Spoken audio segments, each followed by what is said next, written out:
River Road, you got me running way back home. River Road, you got me running all night long. You got me singing some canal boat song. River Road, you got me running all night long. Hello, everybody, and welcome to a Wildcard Weekend edition of Niner Nuts. I'm Dan here along with James and Eric. Gentlemen, say hello. What's up, everybody? Hey, everyone. And yes, obviously the Niners didn't play this weekend, as we talked about last week, and surely you all know, because we had Wildcard Weekend off being the number one seed, but that doesn't mean we don't have a crap load to talk about, and two of these games in particular were very freezing. Two of these games were particularly heartbreaking for the NFC East. Our condolences to you, James. Not an ideal way for your season to end. Well, I knew it was going to happen, so not having to hear "We Dem Boys" until September makes my playoff weekend. So I knew that we picked the Eagles to lose in the parlay. I told you they would lose. I was expecting them to lose. The only hope that I had was maybe that, Sirianni in the offense and the defense had something up their sleeve that they saved the whole season to maybe pull out. That didn't happen because, so the minute I saw them run the ball once and then just throw the ball the next 24 times, I'm like, yeah, they got nothing going on. So I knew they would lose the game. I'm not surprised, it's really hard to get to the Super Bowl the year after you lose it. Not many teams have done it, and it's been a while since an NFC team has done it. So just it sounds like we're going to start off talking about the Eagles, which is fine. But a stunning collapse by your team, though, to end the season. I just don't understand, what happened to your team. They just fell off the face of the planet. Had they not have had that huge lead, had they not have gone 10-1 to start the season, they would have probably missed the playoffs. They just it isn't died. It's an historic collapse. We're the first 10-1 team not to make it to 12 wins. Given that we had an extra week to do it too, that's pretty ridiculous. It wasn't like they just had some bad luck and just were they looked really, really bad the last 6 weeks. It was just stunning. If we're going to make any excuses for them, they literally played until February 12th last year. Had a short off season, all the hype coming in. They had the hardest schedule of anybody in the NFL going into the year. I think they were just tired. They from the run last year and the crazy year that they had this year and all the tough teams that they had to face. People are calling for Nick Sirianni's head. I just think. Do you think they just ran out of gas? I think they ran out of gas. I think they were, we lost both coordinators. We lost both an offensive coordinator and we lost a defensive coordinator. That had not happened in 25 years where a Super Bowl loser lost both of their coordinators. So we're dealing with that. You replace that defensive coordinator with Matt Patricia midway through the season. So that didn't help. Oh my God. Matt Patricia, the guy who gave up 41 points to Nick Foles, in the Super Bowl, got tricked out, so many times in that game. I don't, when they brought Matt Patricia on, it was said that he was going to be sort of an experienced person who knows how to get a team that lost in the Super Bowl back to the Super Bowl. That's what we were told that he was there for. And then they make him the signal caller. They don't fire Sean Desai. They don't say he's not the defensive coordinator. He's just not the play caller, and so it was a crazy season, just the collapse. I've seen collapses happen in Philly before. None quite like this, I would assume, but I don't know. I hope Nick Sirianni can learn from this and figure out a way to get everybody back on the same page and just get them to refocus.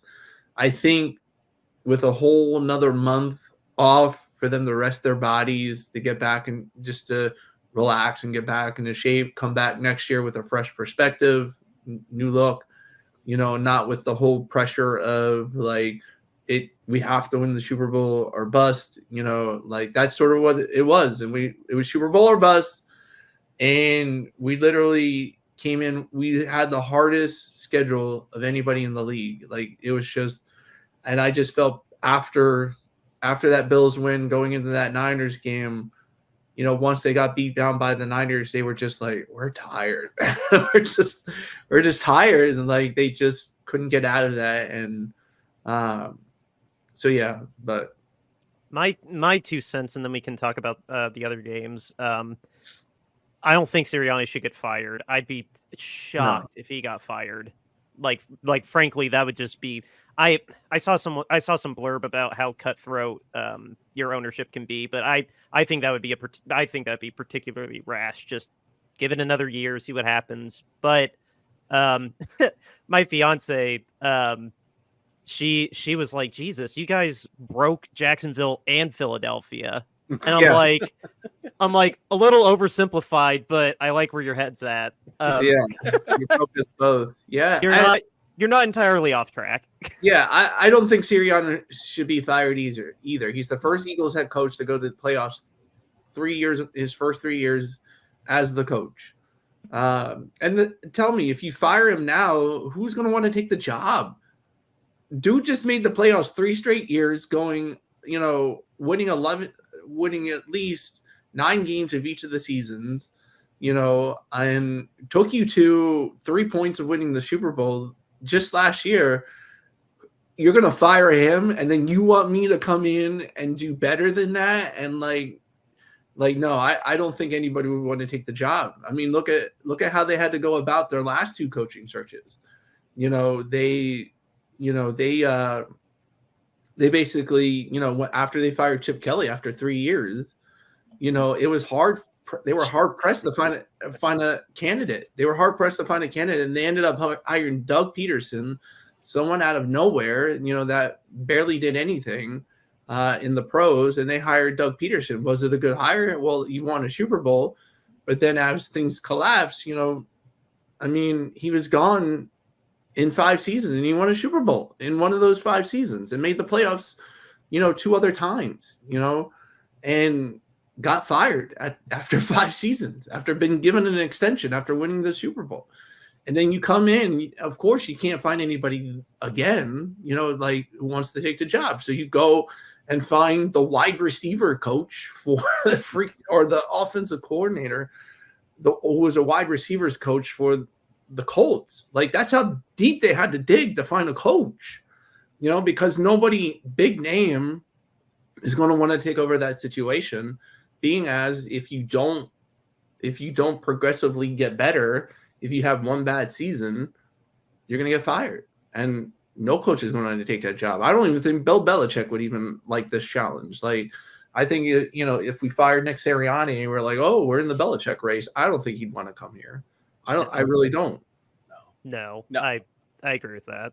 No, I wouldn't fire Sirianni. I mean, it's not even like you had a bad season. You just had a weird, terrible end, which I don't really fully comprehend. So, I mean, it would be different if you went 4 and I don't know, what you'd be 4 and 13 or something like that. I mean, you didn't even have a bad season. I mean, you still made the playoffs.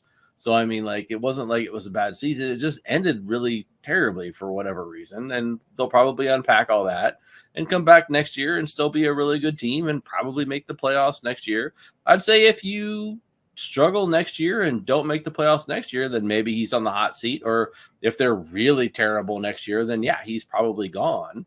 But other than that, I don't really see a reason for him to be fired this season. You shouldn't fire. They have a lot of young talent on the defense too. I mean, for some reason, people in Philadelphia don't want to give people like Keely Ringo and Eli Ricks and some of these other guys time to blossom. I mean, they've shown what good they can do. Yeah, they're bad at certain things, but they're rookies, and Keely Ringo's the 3rd round pick. Eli Ricks was an undrafted free agent. and they all had good, good spots where they came in and made a play. Now, at times they didn't, they made bad plays, but you get them a second year in Sean Desai's system. You spend a whole off season with them. There's no reason. Eli Ricks and Keely Ringo were projected first round picks. The year before they came out in the draft.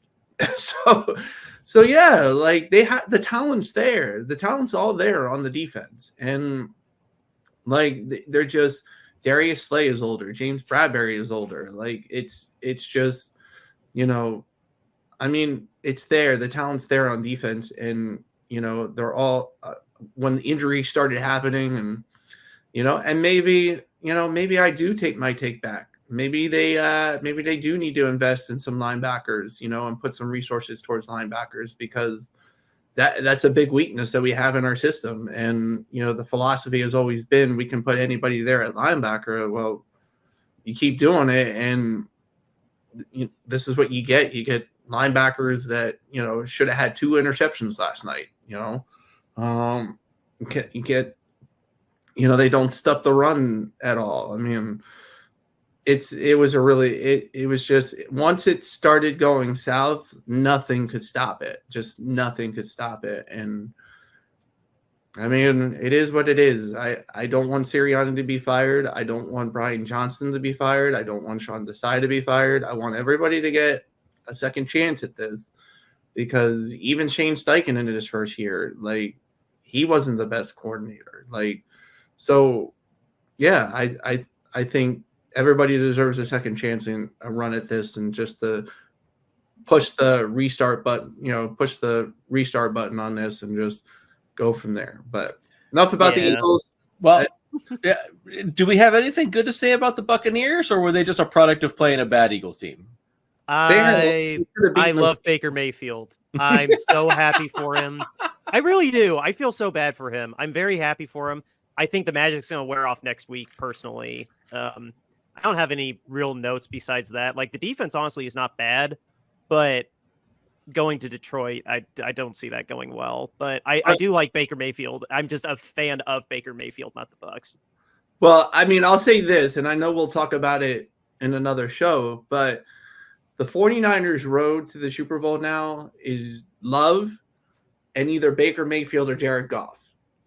Like, that's the road to the Super Bowl. Like, if that's not one of the easiest paths to the Super Bowl, I don't even know. Yeah, let's keep this focused in the NFC, then we can touch on the AFC. There's not much else to really say about the Bucs. I agree. Oh my God, what a glorious rest of the NFC, though, to not only see Dallas get completely spanked by the first number 7 seed to win a playoff game. This is only the third year of it, but 16-0 at home. The last 2 years, 16-0 at home. Defense was just you couldn't score on that defense in Dallas, and Matt LaFleur and Jordan Love just showed them that they're Aaron Jones, free Aaron Jones. Free Aaron Jones, yeah. After this episode, they are our enemy, but I mean, we gotta game respect game. They went in, no expectations, and really up to this point, like, getting to the playoffs already was so, like, it wasn't surprising they were the number 7 seed. Usually, the last 2 years, the number 7 seed shouldn't have been in the playoffs. Like, they, compared to like what a real playoff team was, the number 7 seed was the redheaded stepchild. And the Packers came in and they showed the world that Dallas is frauds. Like, and that's what we've been preaching, longtime listeners. Like, that's what we've been preaching this whole season. Like, yes, you don't get every like 30 points at home, like, with nothing. But we'd seen time and time again, the Lions game, whenever they went on the road, they can be very beatable. And when rubber met the road, yeah, the Cowboys got run over, and the world is better for it.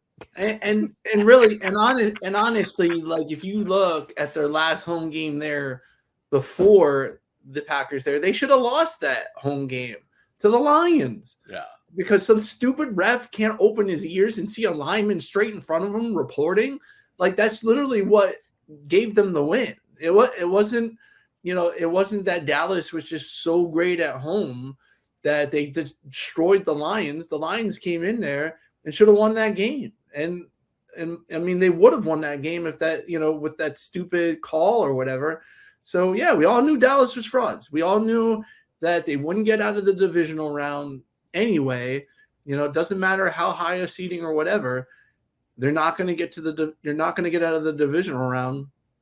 And I think it was Adam Schefter or something said in the first 30-year history of the Super Bowl, the Cowboys played 16 times for the right to go to the Super Bowl.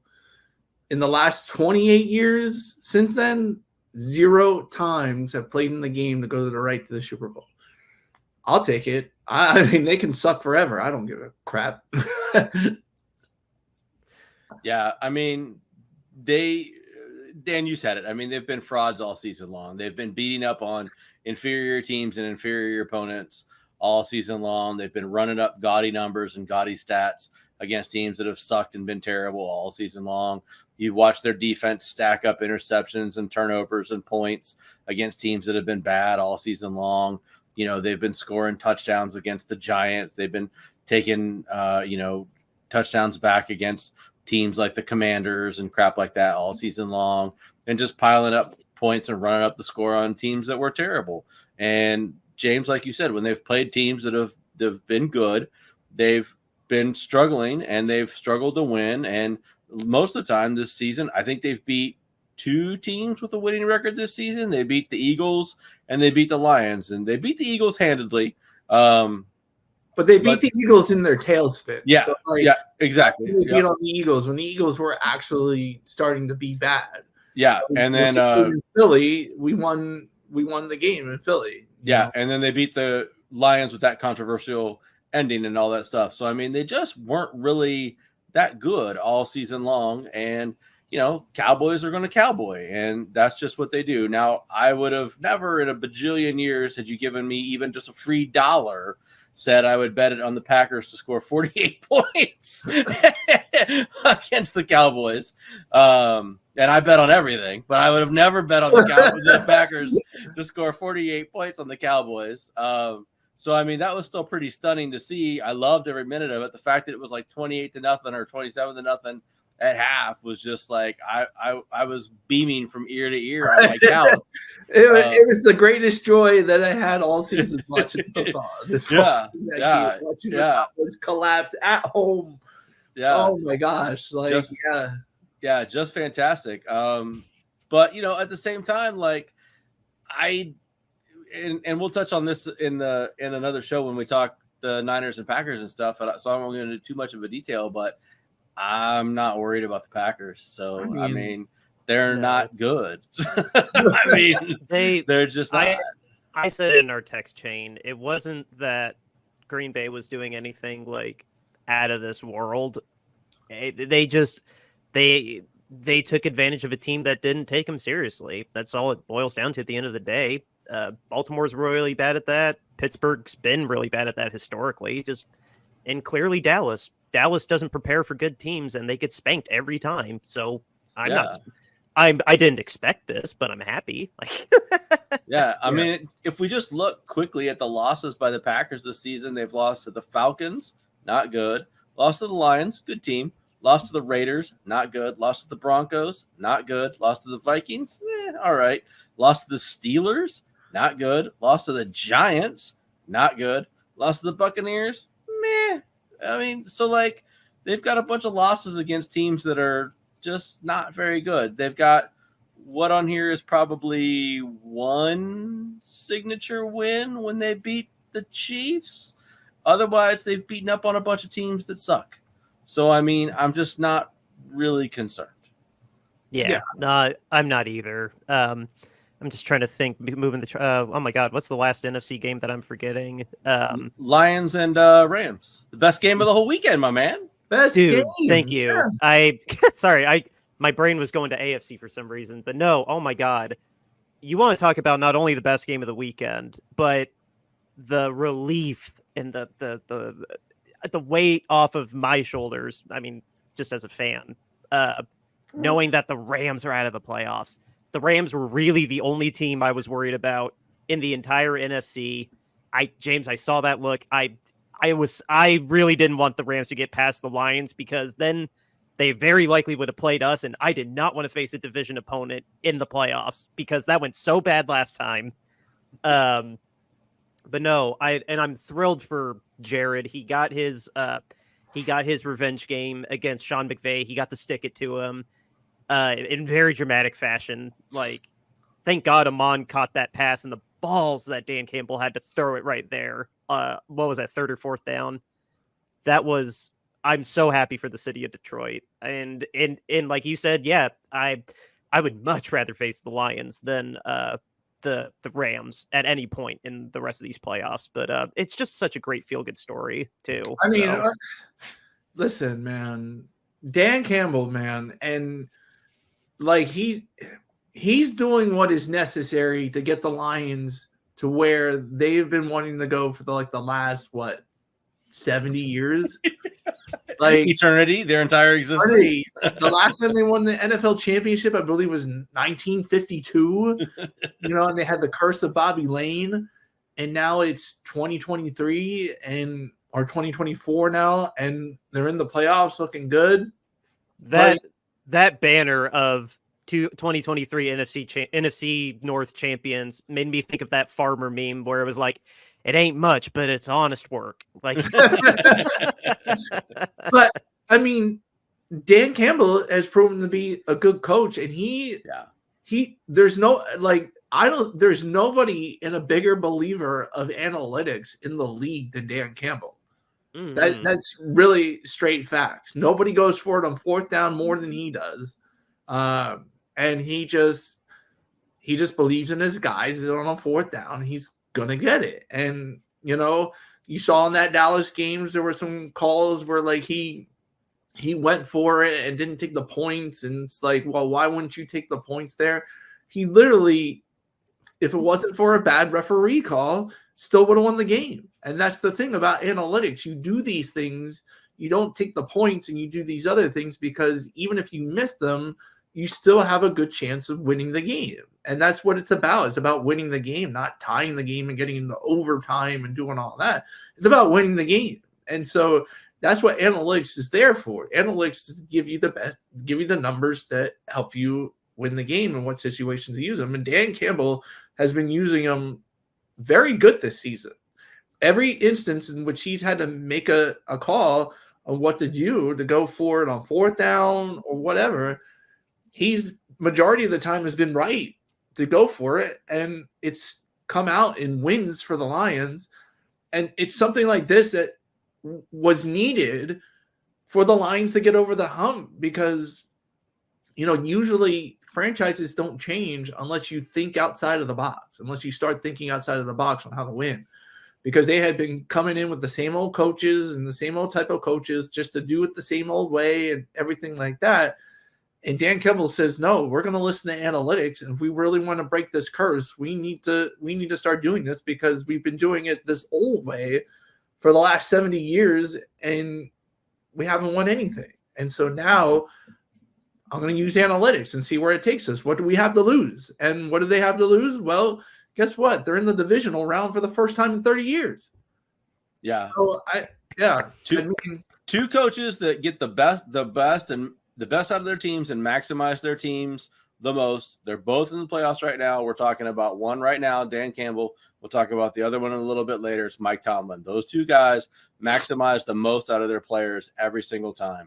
Those guys are impressive coaches. And I would say that Kyle is a better game planner and schemer than Dan Campbell. Dan Campbell doesn't really coordinate the offense, but I'm a little concerned that Campbell might be a better coach than Kyle. And that could be the one edge that the Lions would have over the 49ers if they end up in that sort of a matchup.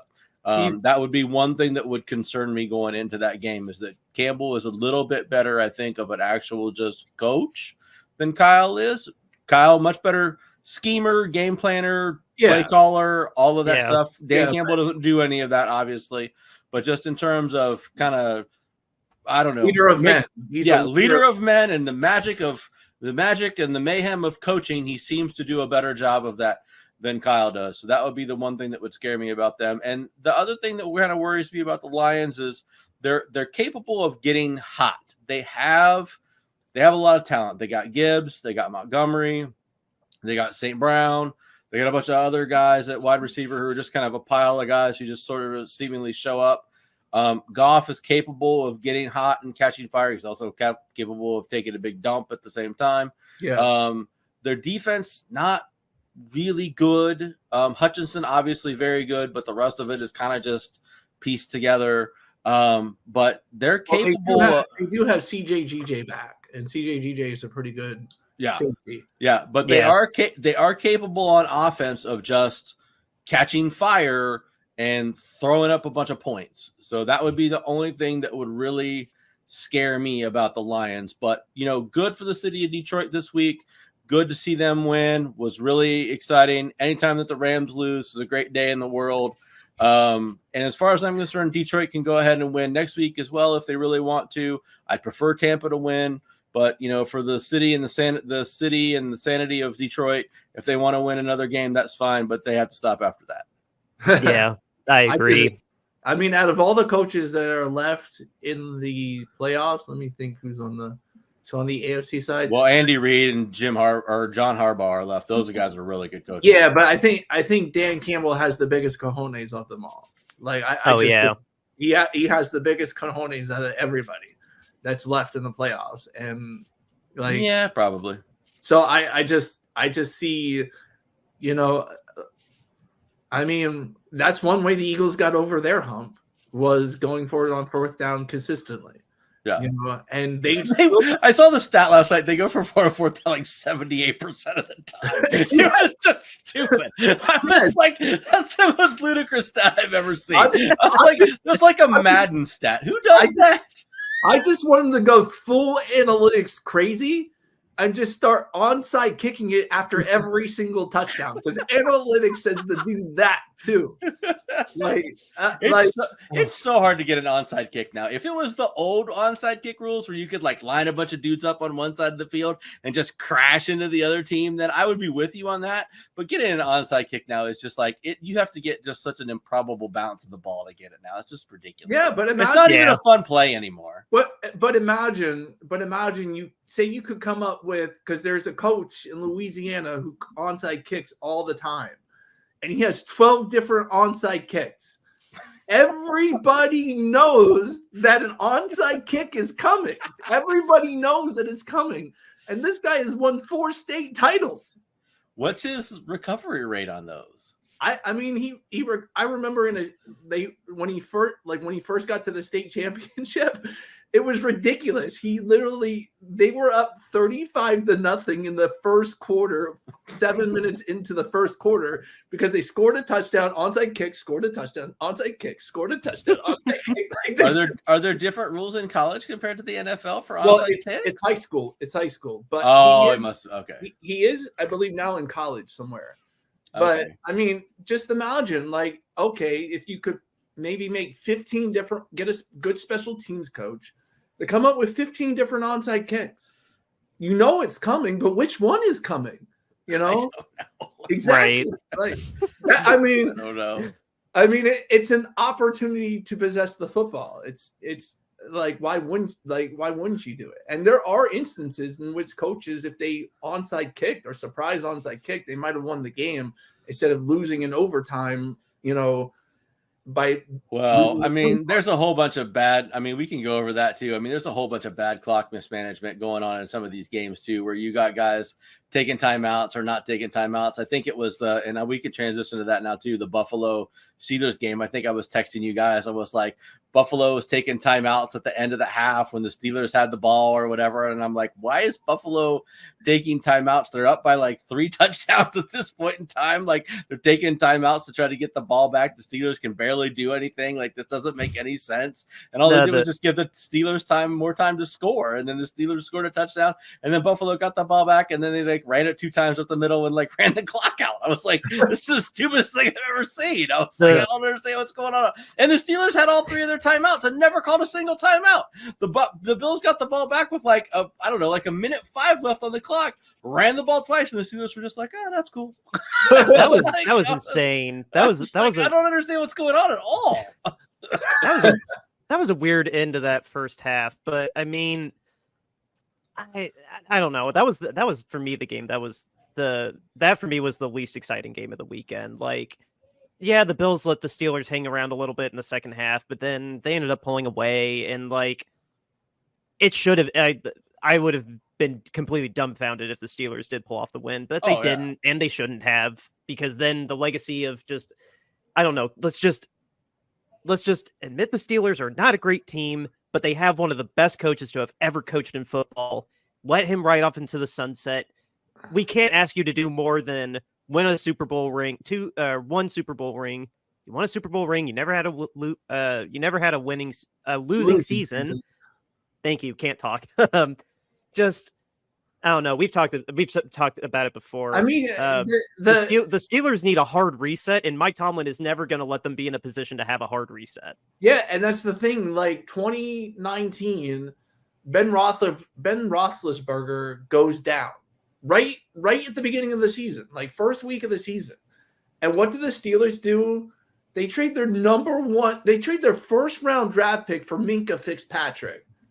Like, you have every opportunity to tank that year. You could have said it to your fan base, we don't have Ben. He's injured for the rest of the season. We're just going to put backup quarterbacks in and pretend like we're going to win.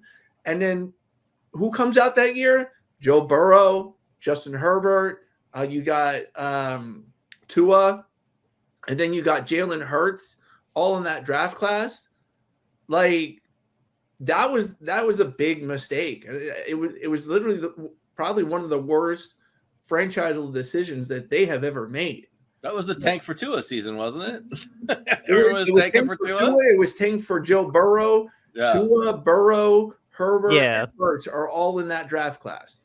I mean, I'm torn on that whole thing. I mean, it's an amazing feat. It's an amazing achievement. I mean, there are franchises like the Browns, the Lions, a number of franchises that would give body parts to have a winning season for 17 seasons in a row and be in the playoffs as much as the Steelers have been in the playoffs. I mean, they wouldn't know what to do with themselves if that was the case. But your point is right, Dan and James, both of you. I mean, they're kind of just stuck in purgatory. I mean, they're in this level where they're constantly picking in the high teens, early 20s every single season, and you're never going to get that big, huge star that you need to push you over the edge. So they either need a hard reset or they need to be super aggressive, trading up. That's what they need. Or they need to do trading down one season to amass picks, like trade down in 2024 trade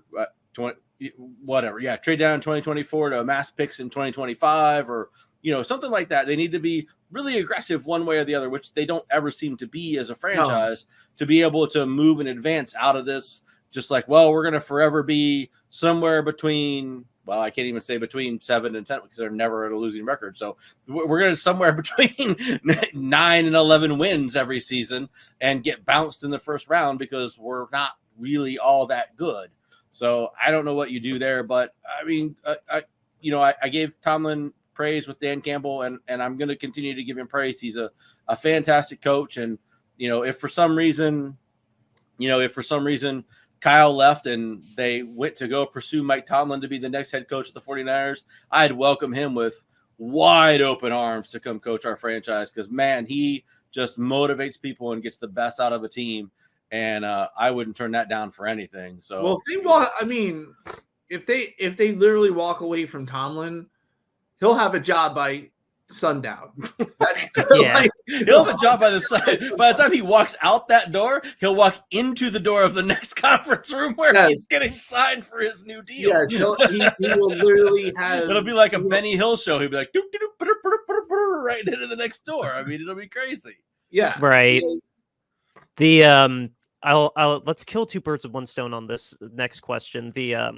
because it mentions the Bills a little bit, but the Chiefs too. I think let's just combine these together since they are playing each other next.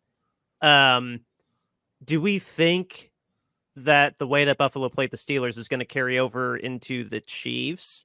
Because there's a lot that cannot be read into with the Chiefs because it was so damn cold. A helmet broke. That's a new level of equalizer if I've ever seen one. The Dolphins would have lost this game though, if it was 90 degrees because they were so injury depleted. I feel terrible for Mike McDaniels. Like, it would have been tough if that roster was healthy, but with how injured to hell and back that roster was at the worst time possible, just that's my eulogy for the Dolphins. Like, stay healthy next year, man. I really hope you do better in that regard because they're not a bad team otherwise. But anyway, the Chiefs and the Bills, we kind of briefly talked about it off mic, but I think the Chiefs really need to be worried because they can't catch a damn thing if your name is not Rice or Kelsey, and even Kelsey's kind of hit and miss. Yeah, he was. And the Bills look like they're getting hot at the right time. Guys, they've only lost one of their last 6 games, I think. They're doing the opposite of the Eagles. No, they have won 6 straight. They won 5 straight to close out the season, and they won 6 straight against the Steelers. So there's my point. I really think the Chiefs need to be worried about Buffalo next week. Like, cool, you beat Miami, but I mean, it's going to be crappy weather again, and Buffalo's used to playing in that weather, but like in a bigger, more important weather is one thing. But I don't know. I think the Bills will actually get to the AFC Championship. I think that they've proven that their injuries haven't hurt them, and Josh is getting hot at the right time. I don't know. I think the Chiefs' luck will run out in the AFC Championship streak that they've been on. I think it's going to snap come whatever day, Saturday or Sunday they play. Yeah, I mean, could we get a Bills Lions Super Bowl? Could that actually happen? I mean, we can't. No, no. I know you don't want to, but we could actually have a Bills Lions Super Bowl. I think a good Josh Allen is a scary Josh Allen, but Josh Allen is also Jekyll and Hyde. So you just don't know which Josh Allen is going to show up. You don't know if you're going to get the Josh Allen that's going to show up and throw for 260 some yards and throw for 3 touchdowns and run for another, or if you're going to get the Josh Allen that's going to show up and is going to throw for 200-ish yards and throw for 1 touchdown and 2-3 picks. And you get an interception, and you get an interception, and you get an interception. Yeah, you just don't know which guy you're going to get. And I think this is a battle of 2 teams that rely on their quarterbacks the most out of any. Well, maybe the Ravens too with Lamar Jackson. The whole AFC really is all just reliant on their quarterbacks, to be honest, now that I think about it. But I mean, these 2 franchises just rely completely on their quarterbacks to do everything. The Bills, everything runs through Josh Allen. He completely carries the franchise. Whenever they need yards, they just put the ball in his hands and expect him to either throw it to somebody and make a completion or just expect him to run it and get the yards to make it happen. Same thing with the Chiefs. Put the ball in Mahomes' hands, hope he's going to find somebody and make some sort of crazy pass to, get a completion or draw a penalty or scramble around like he does and pick up yards for a first down. So, I mean, both of these teams kind of have the same blueprint, I think, in terms of how they win now. The Chiefs are not the high-flying, fling it around, score 30, 40 points a game team that they were previously anymore. Dan, like you said, they got Rice and Kelsey and a bunch of other dudes that can't catch the ball to save their lives if it depended on it. So I think it's going to be a really interesting game. Outside of the Niners game, it's the most interesting game on the schedule this coming weekend, in my opinion. And I think it's going to be a really close game. I think it's going to be a really interesting game. I'm siding with the Chiefs in that particular game just because I think the Chiefs have a better defense. And I think I'm going to go with the mantra. I don't know which famous announcer always says it, but defense wins championships. So I'm going to go with the whole defense wins championships and go with the Chiefs in that regard. I think their defense is a good step above what Buffalo has to offer. But if Josh Allen's hot, he's going to beat the Chiefs. Sean McDermott is an Andy Reid protege. Steve Spagnuolo has been an Andy Reid protege. So these these teams and stuff like that, they know each other well. So it's going to be, it's going to be who is going to outsmart the other team, And when Andy doesn't have receivers that can't hold on to footballs, that is proven to be very bad for him. I mean, you look at his years in Philly, he went to 4 straight NFC championship games, but didn't get over the top until T.O. was on the team, Yeah. So, if basically if you can double cover Kelsey and, you just have one guy to worry about in Rice, to beat you, I think the Bills can definitely pull out this game, especially being that it's in Buffalo. There's going to be tables everywhere. And Flaming tables on top of that. Fire everywhere. Tables. There's going to be tables everywhere. People Bills are just Mafia, baby. Jumping through them. There's a guy who still has a bag of Doritos from the 35-3 comeback that he eats before every game, as a rally chip. They're just, I hope, the Chiefs have had their fair share of wins and championships. In that game, I'm definitely rooting for Buffalo to pull out on top. And I hope maybe the Ravens can lose so that they can host the AFC Championship game. Again, I wouldn't be surprised if the Ravens lost this weekend, because I think hot take. Yeah, it's Ravens. It's Lamar Jackson in the divisional round. Yeah, at home in the divisional round against a good defense. You got a young quarterback who can sling it. Now, I'm not saying he's going to go out there and sling it against the defense. But if this turns into a defensive battle, it could very well come down to Justin Tucker versus whoever the kicker is. It's Kaimi Fairbairn. Oh yeah. That was right there. It was right there in my head. Which is real. His real name is something ridiculously long, by the way. It's like Jonathan Christian Kaimi something Fairbairn. It's long. I didn't know that. Yeah. Oh, that's a good segue into the last game. We are going a little long, but I just closing thoughts on the Texans really upsetting the Browns. Holy crap. What a way to kick off the weekend. We kind of went in reverse here on the show. Oh my God, what a way to kick off the Wildcard Weekend. CJ Stroud, I don't know. Maybe, do we want to go ahead and call him the real deal? There's my thoughts on that, but then I'll just say my little eulogy. It's mirroring Miami. Just I've been that team, and I've seen that team time and time again. You're Cinderella and you turn back into a pumpkin. Just your luck ran out, but there's no reason to think that your future is going down the toilet, Cleveland. It sucks, but have you not? You're clearly not from Ohio. There's every reason to think that your future is going down to the toilet if you're a Browns fan. That's exactly what happens. Your whole future is in the toilet. Your coach is amazing.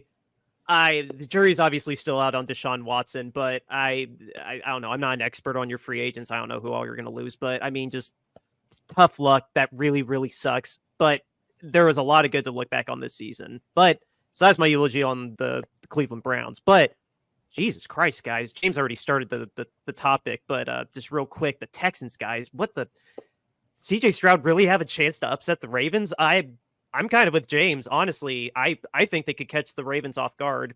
I do hope they do, but I really think you can make an argument that game is going to go down to the wire, personally. I think so too. I think, they both got good defenses. I think CJ Stroud is a better passer than Lamar Jackson. Lamar Jackson's, more beat you with your legs than beat you with my arm and throw for 300 yards. CJ Stroud, he's impressed the whole season. He's the offensive rookie of the year by far. And oh yeah, just give it to him already. Yeah. And it has happened where rookie quarterbacks have won their first 2 playoff games that they ever played. Joe Flacco was that quarterback. Ben Roethlisberger was that quarterback.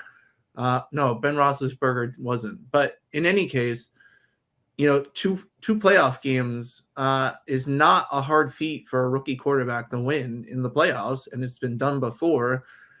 And you just don't know what you're going to get from Lamar Jackson in the divisional round. You just don't know.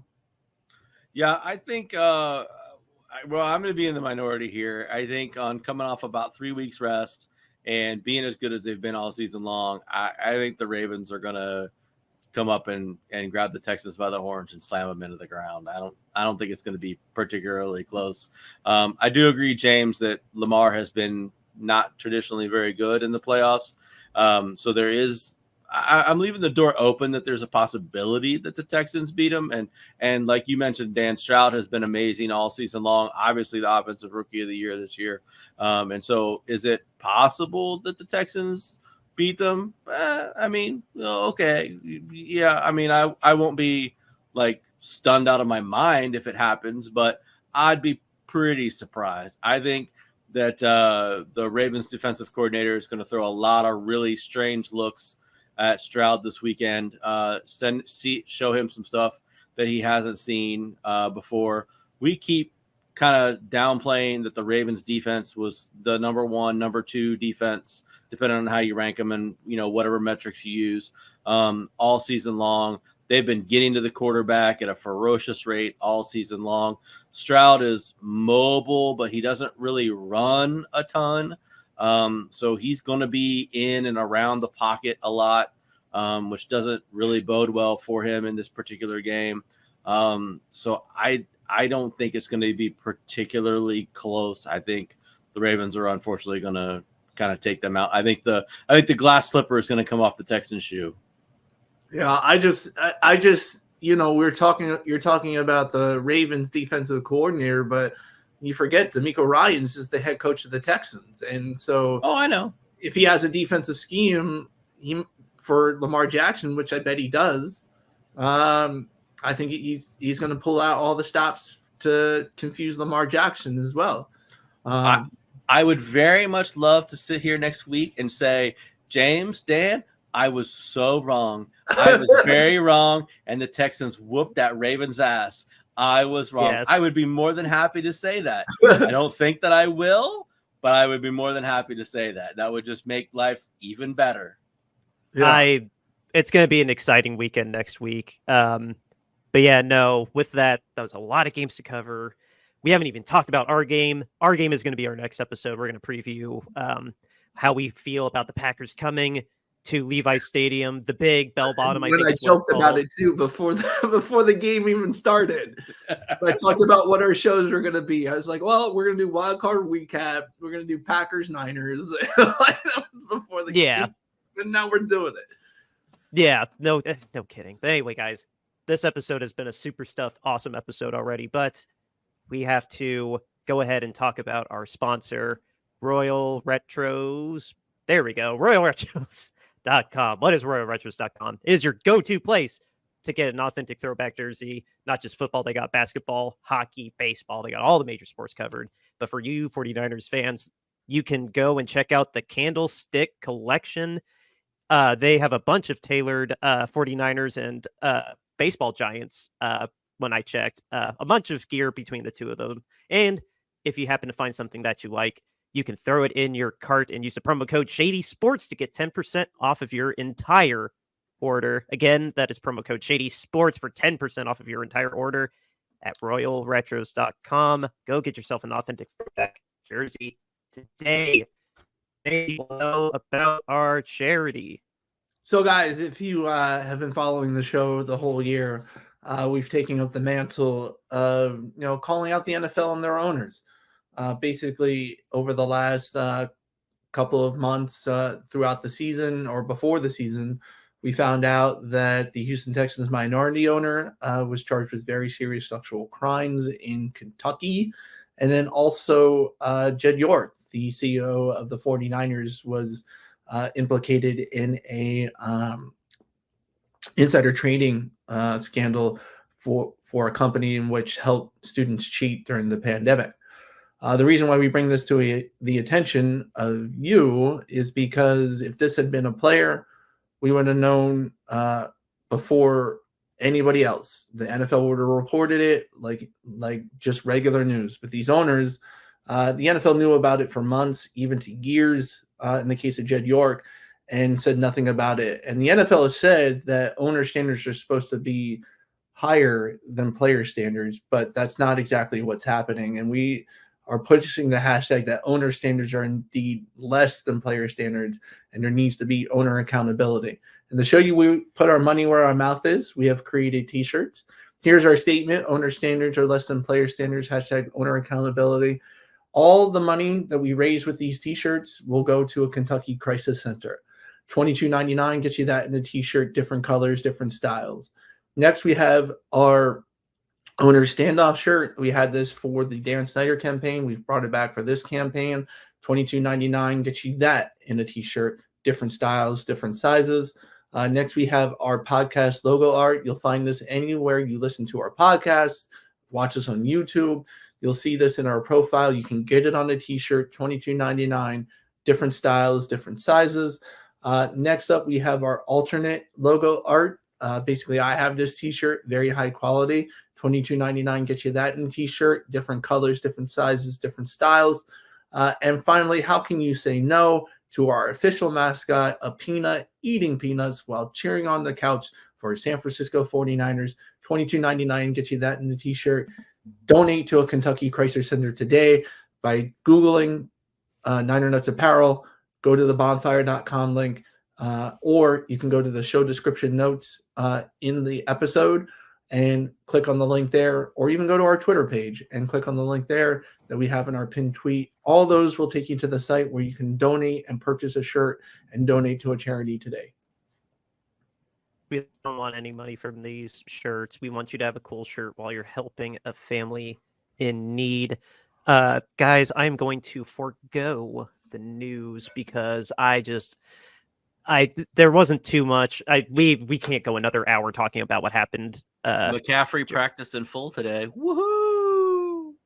Yes, we did have a very healthy practice report today. I will say that.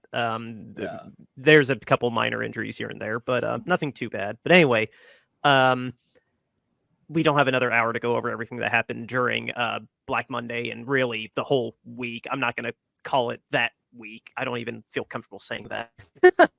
But I will say that we are for Friday at. Sorry. You went into robot mode. Oh, am I? Oh, yeah. Am I good now? Yeah, you're good. We can hear you. Yeah. Okay, good enough. If you can hear me, guys, I see the Wi-Fi thing is getting bad. That might be a cue to wrap it up. But yeah, we secured the 8:15 slot on Saturday, and we have Kevin and Greg.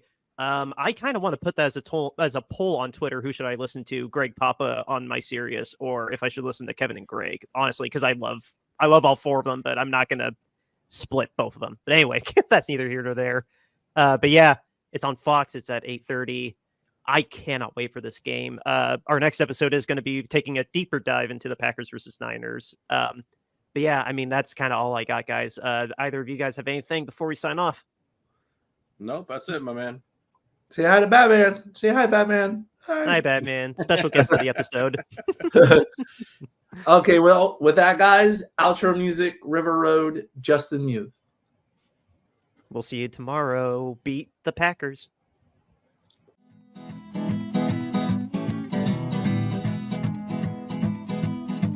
River Road, you got me running way back home. River Road, you got me running all night long. You got me singing some canal boat song. River Road, you got me running all night long. River Road, where have all the women gone? Have they kissed her hand and waved you bye-bye? Have they thought about crossing your double yellow lines? River Road, they love the way you whine and cry.